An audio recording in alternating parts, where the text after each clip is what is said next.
No, because unless your husband gives you permission, you can't do much. That's in your Quran and the Sunnah. So he gave you permission to speak live? Permission Does to he know you're speak? doing this? Permission to speak? What do you mean? Live to non-Muslims. Islam has the most beautiful rights for women. Like beating you up, chapter 4, verse 34. That's beautiful. That's your interpretation. Okay, explain to me what idrubuhunna means. Daraba. I don't know that. Okay, Yasmin, why don't you go pray? You're not gonna talk. There's no point in talking to each other. You don't know much. I'm just being honest, because most will say, "Oh, Sam, your interpretation is your own interpretation. So do not." Polygamy in Islam is a controversial topic, especially when it comes to whether a husband must seek his wife's permission before marrying another woman. Many Muslim women believe that they have the right to be consulted, but does the Quran actually support this idea? In Surah An-Nisa 4:3, men are allowed to take up to 4 wives without requiring their wife's consent. This raises a critical question. Does Islam truly value a woman's voice in marriage, or does it grant men absolute authority? Do not. Are you okay? Okay, let's talk. Are you okay with your husband, if you wanted to, having 4 wives and concubines? You okay with that? That's a very good topic there. Are you okay with it? I'm not going to answer your question without getting into details, because Quran statements are very, very profound. Okay, 434 and 4:3, chapter 4, verse 3. Marry if you want 2, 3, or 4, and if you can't deal fairly, 1, and as many as your right hands possess. Okay, what's unclear about that? Okay, first off, a man cannot marry a second wife if the first wife does not give permission. According to what school? According to my understanding. Okay, but I'm saying, did your prophet get permission of the 9 wives to marry one another? Absolutely. So you mean if I show you Aisha complaining that if she had a choice, she would keep Muhammad to herself? What was Aisha saying? I don't know. So why are we talking, man? You don't know. Every time I want to quote something, you're going to say you don't know. Why don't you go sleep or do... By the way, when you do Fajr, do you flush water in and out of your nose 3 times? If a Muslim woman argues that Muhammad asked Aisha for permission before marrying another wife, this claim lacks strong support from authentic hadiths. In fact, within Islamic tradition, there is no requirement for a man to seek his first wife's permission before taking a second, third, or fourth wife. Instead, Surah An-Nisa 4 verse 3 grants Muslim men the freedom to marry up to 4 women without mentioning the need for the first wife's consent. If Muhammad did ask for Aisha's permission, why is there no verse in the Quran making this a condition for polygamous marriage? If this was an important sunnah, there should be an explicit command stating that seeking the first wife's consent is part of Islamic teachings. However, the reality is that no hadith indicates that Muhammad made his first wife's approval a requirement for polygamous marriage. On the contrary, we find hadiths showing that Muhammad's wives were often unaware of or did not approve of his new marriages. For instance, when Muhammad married Habiba and Juwayriyah, there is no record that he sought permission from his existing wives. Even in the case of Maria al-Qibtiyya, who was not a lawful wife but a concubine, Aisha displayed great jealousy, proving that Muhammad did not always seek permission or consult his wives beforehand. If Islam truly teaches justice in polygamy, why is the first wife's right to give consent not emphasized in the Quran? Instead, Islam grants men absolute authority to remarry without considering their wives' feelings. This is in stark contrast to Christian teachings, where marriage is between one man and one woman, built on love and sacrifice, not unilateral domination. Therefore, the claim that Muhammad asked Aisha for permission before marrying again is a misinterpretation or an oversimplification of Islamic history, unsupported by authentic Islamic sources. If a Muslim woman wants to maintain her right to give consent, she must acknowledge that the Qur'an and Hadith do not grant her that right. So you don't know. Why don't you go sleep or do... By the way, when you do Fajr, do you flush water in and out of your nose 3 times? Yeah. Like when you do wudu for Fajr prayer, morning prayer. Yeah. 3 times, right? You and your husband? Yeah. Okay, so... Everyone who does the wudu should let's do keep that. it with you and your husband. So when you're about to do Fajr, morning prayer, you have to do wudu and you put water in and out of your nose 3 times, you and your husband. Do you know why you and your husband do that? To clean out our nose. No, because Muhammad said to flush Satan out of your nose because he sleeps in your nose. That's one. Okay, that's even more deeper. That's more deeper. But do you believe that? I gave you a very basic thing. Yeah, but do you believe that? You believe I gave you a very basic explanation. But there are not just this or just for cleansing. There are so many benefits. That's not my question. Do you believe so many benefits in cleaning your nose and no? The benefit is to flush Satan out of your nose. Here it is. Here it is. Narrated Aisha. I'm sorry, Abu Hurairah. The Prophet said, if any one of you rouses from sleep and performs ablution, he should wash his nose by putting water in it and then blowing it out thrice, because Satan has stayed in the upper part of his nose all the night. Okay, and this is Sahih Bukhari. Let me get you the link from sunnah.com. Here's the link. Sahih Bukhari, volume 4, book 54, hadith 5. Man, my eyesight's bad. Let me see. 16. Here it is, the link, so you don't think I'm lying. So Muhammad said that's why you do it, because you got to flush Satan out of your nose. So is Satan in your husband's nose? Okay, what's the point? How many noses does Satan live in? Because if you're flushing him out of your nose and your husband's flushing out of his nose, that means he's in your nose and his nose at the same time. How is that possible? How is it possible? Because Satan is a form of I don't know exactly what form it is, but Satan is with almost everyone, leading into evil. So Satan's omnipresent, huh? Wow. Even your God is not omnipresent, but Satan is, huh? Man. God is always present, always watching, and so Allah, you know why. And you know why Satan was sent, right? And you know why Satan is sent, right? And you know why Satan is there, right? Point? I didn't say Allah is watching. I know you believe he's watching. I didn't say that. Satan, unlike Allah, is with you and your husband and all the Muslim noses at the same time. So he's here in your noses, all of you. Even Allah is not with you the way Satan is. So how can Satan be with all of you in your noses physically, something that Allah doesn't do? That's not right. That's not right. What your statement is not right.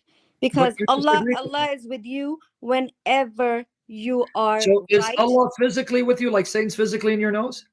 If Satan is an unseen being made of fire, a jinn, how can Satan physically reside in a person's nose? Does this mean that Satan has a physical form capable of occupying space like a corporeal being? This hadith does not explain how Satan literally enters the human nose. If this statement is metaphorical, then why did Muhammad give a physical instruction to wash the nose 3 times? This indicates that Muhammad considered Satan's presence in the nose as literal, not merely symbolic. If Satan is in the nose of every Muslim throughout the night, then technically, every Muslim is inhaling Satan with every breath. This raises even bigger theological questions. Does every Muslim wake up in a state of being possessed by Satan every morning? If a Muslim forgets to wash his nose, does Satan remain inside it?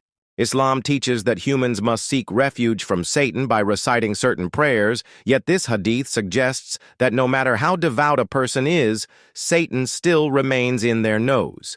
This hadith seems to lack a clear scientific or spiritual basis. Nowhere in the Qur'an does it support the claim that Satan resides in the human nose. If this were an important truth, why is there no Quranic verse explaining it? So is Allah physically with you like Satan's physically in your nose? Physically? Seriously? Yeah, Allah is so small that he can get into my nose. Is water physical? No, is Allah so small that he can get into my nose? But wait, Satan is so big he can fit in all of your noses at the same time. Satan's form is different. Do you know what's the form of Satan? I don't want to find out, but you should, because he's in your nose right now. I don't know either, because that's ilm al-ghaib. But he's in your nose right now. Did you know what is ilm al-ghaib? Ilm al-ghaib means knowledge of the unseen. I just told you. Good. Okay, good. I know it is, but before you go on, Satan's in your nose right now. Do you know that, right? I don't know. Yeah, your prophet just said that when you perform Fajr, you have to flush water in and out of your nose because Satan stays there overnight. It's now overnight. It's night where you're at, right? Okay. So he's in your nose. Did you flush him out?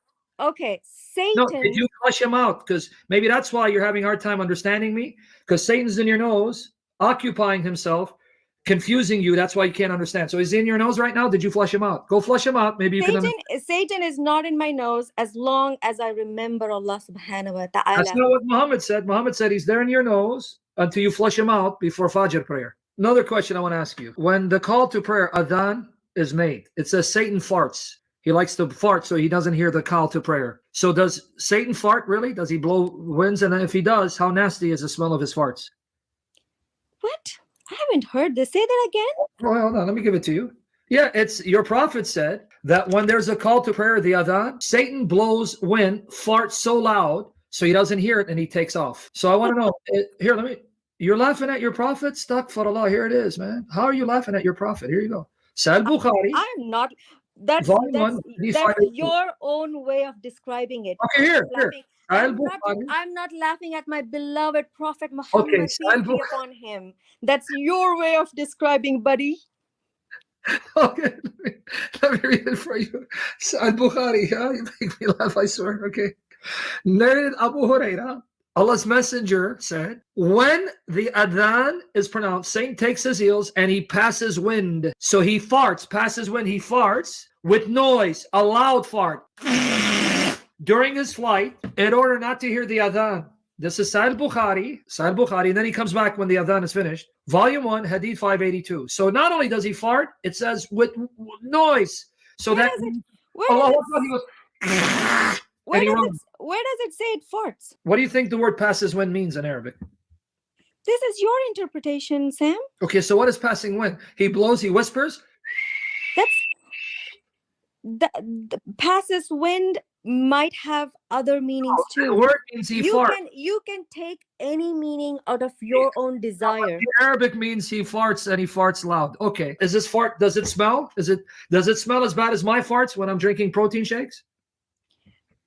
I don't want to talk on this indecent. No, by the way, I'm quoting the sunnah of your prophet. This is Muhammad. Why are you ashamed of the sunnah? Stuck for Allah gets stuck. It says passes wind. Passes wind does not the mean word always means farts. It doesn't always mean fart. Sam. Oh, so you mean he's just passing wind by going? I don't know. The hadith about Satan farting when hearing the Adhan comes from Sahih al-Bukhari 608 and Sahih Muslim 389. This hadith raises several serious theological and logical issues that undermine its credibility. First, Islam teaches that Satan is a being created from fire and is not a physical entity like humans. If Satan does not possess a physical body, how can he fart? Farting is a biological function that requires a digestive system, intestines, and gases produced by bacteria in the gut. This would mean that Satan has a digestive system like humans, which contradicts Islamic teachings about his non-physical nature. If the hadith is metaphorical, why did Muhammad describe a specific physical action, farting, instead of using clearer spiritual language? Second, if Satan's fart is real and loud enough to drown out the Adhan, why has no human ever heard it? If this hadith is to be understood literally, then the sound of Satan's fart should be perceptible, just as humans can hear the Adhan. If it is metaphorical, why did Muhammad use a crude and specific description instead of simply saying that Satan flees from the call to prayer? Another contradiction arises from the claim that Satan is terrified of the Adhan, yet he returns immediately after it ends. If the call to prayer is truly powerful enough to drive him away, why does he keep coming back? This suggests that the power of the Adhan is only temporary and limited. If Allah truly wished to protect believers from Satan, why allow him to return immediately? This diminishes the supposed spiritual impact of the Adhan. Furthermore, if the Adhan has such power over Satan, why is there no hadith stating that Satan reacts similarly when hearing the Qur'an? The Qur'an is supposed to be the direct word of Allah, yet there is no mention of Satan farting or running away when it is recited. If the Qur'an is more powerful than the Adhan, why does Satan's reaction only occur during the call to prayer? This inconsistency suggests that the hadith was created to emphasize the importance of prayer rather than reflecting an actual spiritual truth. A major theological contradiction arises when considering the character of Iblis. In other Islamic narratives, Iblis is portrayed as fearless and defiant, refusing to bow to Adam and boldly challenging Allah. If Iblis has the courage to defy Allah himself and pledge to mislead humanity until the day of judgment, why would he suddenly be afraid of the Adhan? It is illogical that a being who dared to oppose Allah would be frightened by a human voice calling for prayer. This hadith ultimately appears to be more of a myth designed to instill fear and encourage strict observance of prayer. It lacks a logical, scientific, or theological foundation that supports the idea that a spiritual being could engage in a biological process like farting. If Islam is a religion that claims to be the ultimate truth, hadiths like this actually undermine its credibility by presenting elements that are irrational and difficult to reconcile with reality.